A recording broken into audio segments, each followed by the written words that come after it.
কবিতা। আসসালামু আলাইকুম। আমি একটি মা কবিতা লিখেছি, আপনাদের সামনে আবৃত্তি করছি। সকলের কাছে অনুরোধ থাকবে কবিতাটি সম্পূর্ণ শোনার জন্য। আখিরাত আর পরকাল একই কথা হয়, পৃথিবীতে কষ্ট পেলে কেউ পাশে নাই।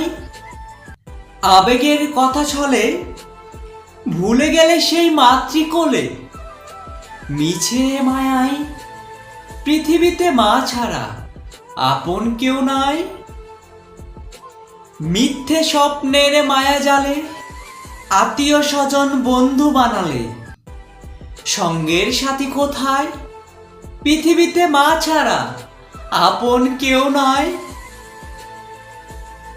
আঘাত কষ্টে যিনি করেননি তাবেদারি, মাতৃ জন্ম দিলেন সকল কষ্ট ভুলি।